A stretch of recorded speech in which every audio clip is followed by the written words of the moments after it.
Hello ladies and gentlemen, and welcome to the not so grand, slightly underwhelming opening of the Highland Reserve. Which, now that I'm saying it out loud, sounds a little bit like a whiskey brand. Oh, who cares? Nestled somewhere on an uncharacteristically flat area of the Scottish Highlands are the foundations of a global wildlife conservation and rescue superpower. I said foundations, what do you want from me? As you may be able to tell, we are starting from scratch. That means no money, no resources, no real plan for the way ahead, but I'm working on it. Now, this being the case, this first zoo has one main objective: experience. The plan here is to build a few enclosures, use some different tools, get some experience with the things that we have to play with, find out what we're missing, what research we need to do, so that when we come to open our next zoo, and the next one after that, and the next one after that, we'll have all of this ready and prepared and some understanding of where to start. But for now, as I said, we're a new zoo. We can't just open up and start buying in bears and tigers and lions and all these exotic and powerful creatures. Not even the critically endangered small ones. We don't have the reputation to bring these animals from other locations and start breeding them and hope that somehow people are going to trust us with this responsibility. No, that's not how it works. We came into this fully prepared to start from the ground up. We're in Scotland. The wildlife that's around us, it's limited. Let's just say it's limited. Starting out, we're going to have to take, let's be honest, farm animals, things that are readily available, easy to come by, and low risk. We're starting out with an easy one. Pigs. Pigs are very robust creatures. They will eat anything. I mean, they will eat each other. They will eat dead bodies. They are not fussy by any means. As a new keeper, these are pretty much the easiest animals that we could have picked. Maybe chickens. Maybe chickens will be next. I wanted to build something recognisable for their homes. In a lot of places, especially in England, you'll see these pig pens that look sort of like bomb shelters. A little corrugated metal dome. Simple, functional, very low maintenance.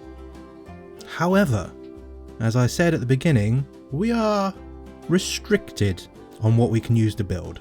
So starting out, I'm just going to say this now, everything is going to be made out of wood. Wood beams and wood planks, apart from the buildings which were made out of plaster.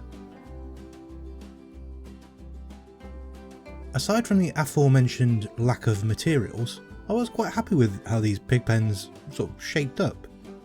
A nice little dome, you know, pigs could fit under them. They look alright, right? Unfortunately, unless you're using roofs, like actual roofs that are in the roof category, these won't work as hard shelter. They won't stop the rain. Does that seem fair to you? I think they look good, they can fit in them, they should work. I don't know, it's a shame. They'll still use them, they'll lie on the beds that I put in them, but they won't run to them in the rain, and I'm going to have to build something else. I'm obviously not an experienced builder. I don't know these little things. And that's part of why we're doing this first zoo, is to learn these little tricks. I have a lot of hours in this game. I'm not going to pretend that I've never played this before. I am an embarrassingly bad builder for how much time I've got sunk into this. But hey, that should change, right? I mean, this is the whole point of this, yeah? I don't know, let's see how we go. I would love if I had the patience to do ultra realistic builds throughout this entire series. Something tells me that is not going to happen. But at least for something small like this, we can put a little bit of thought into it. So I put these beams into the inside of the pig pen just to give it a little bit of structural support. Would have been nice to put some bands around the outside as well. Don't really have anything that could work for that yet. Maybe somewhere down the line we'll revisit these pens. Maybe in the last episode as a goodbye to this zoo. We'll revisit and just make these properly out of the resources that we unlock. There's not going to be a huge amount of sculpting and level changes and over-the-top enclosures in this first zoo. Purely because this is a UK-based farm zoo, petting zoo. You don't see a lot of really interesting and artistic takes on exhibits, at least not around here. They're going to be simple, they're going to be easy to maintain, they're going to be effective, and where possible I'm going to make them look nice and pretty. This being franchise mode as well, we're going to have to pay attention to animal needs. You know, can't overdo it on plants and scenery if it's affecting their well-being.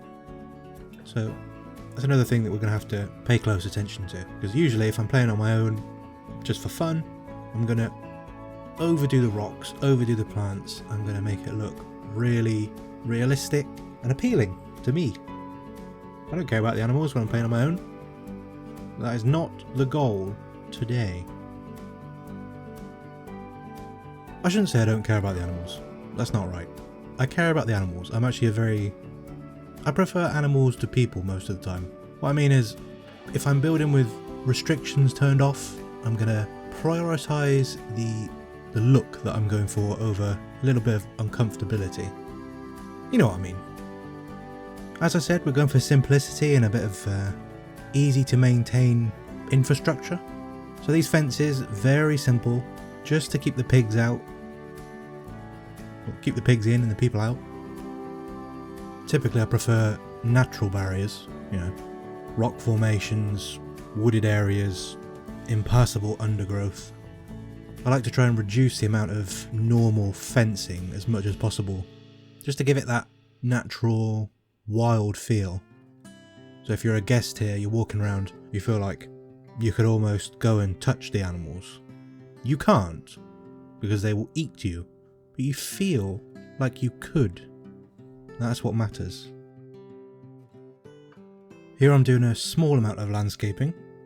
I wanted to create an area where in the rain you're going to get an area that's waterlogged, and as the pigs use it more, it becomes worse and worse, more and more muddy and thick, and just how they love it, rolling around in all that mess.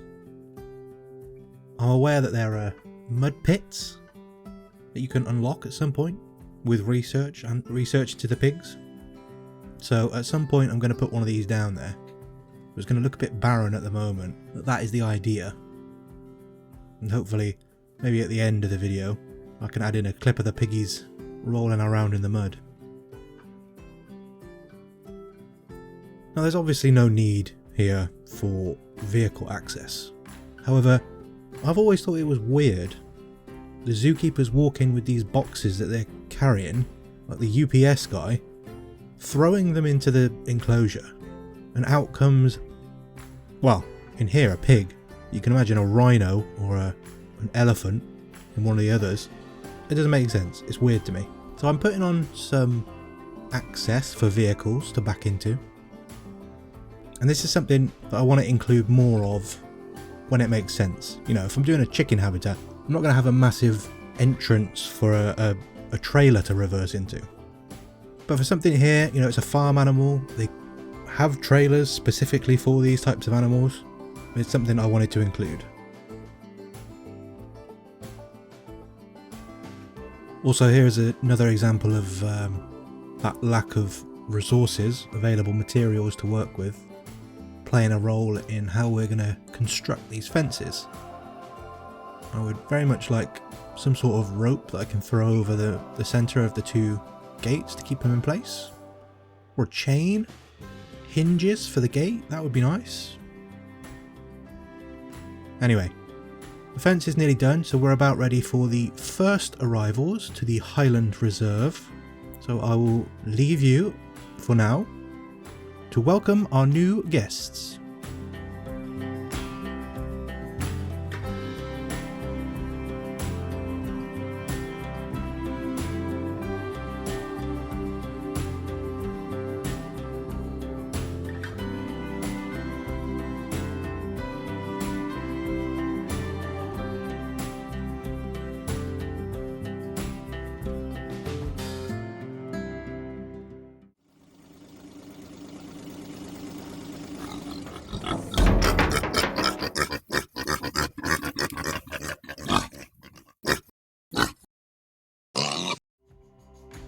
It's an animation!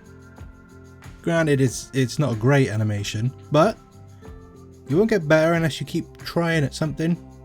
So part of making this series is using the tips and tricks and things that I've learned for animation as well, to add little clips that can just bring an extra element to my videos. And hopefully you like them. If you don't, well, there's not a lot I can do about that, unfortunately. But it's something that I enjoy and that I want to improve at, so let me know what you think. For the decoration of the pig pen, I wanted to add rocks. You'll see them on a lot of other people's videos, rocks add a lot. However, this is a realish British pigsty. There aren't a lot of rocks in pig pens in the UK. You certainly have trees and plants, although they will destroy them. So my thought process here was fewer rocks, a little bit for decoration, but not too much, don't want to overdo it. Plants, keep them around the borders and the high areas. As I said, the little pit area is where the ground is going to become very muddy. Perfect for the piggies when they want to play. So everything's going to be sort of around that top left area. I also then had to contend with the hard shelter, which I told you earlier, these pigsties do not count, unfortunately. So I had to create something that was going to give this effect so that the pigs would be happy. This did give me an excuse to build an extra building on the back of the enclosure. Originally, this was going to be like a shed, so you got your uprights, a little bit of support and a roof, just to keep tools and machinery, food, anything that would be used on a regular basis for the animals. However, again with the resources, I don't have anything to put in it, so I quickly pivoted, went for sort of a bad weather barn, or a breeding barn, some kind of barn, full of bedding, full of straw that I can put the animals in. Maybe if we're bringing a male in for stud, put the male in there when it doesn't need to be around the females. This will eventually get a facelift, because when I unlock, tools, things like that, I'm going to have to have an area for what I spoke about earlier, for those things. Maybe that'll be here, maybe that'll be somewhere else, but I think those will definitely be a good addition to this structure. Anyway, I think I've spoken enough, and I hate the sound of my own voice, so I can only imagine what other people think. So I'm going to shut up and let you finish the video with the very nice Planet Zoo music. It is apparently free to use, I hope. Thank you for watching the video if you've made it this far, and I hope you enjoy the rest. See you in the next one.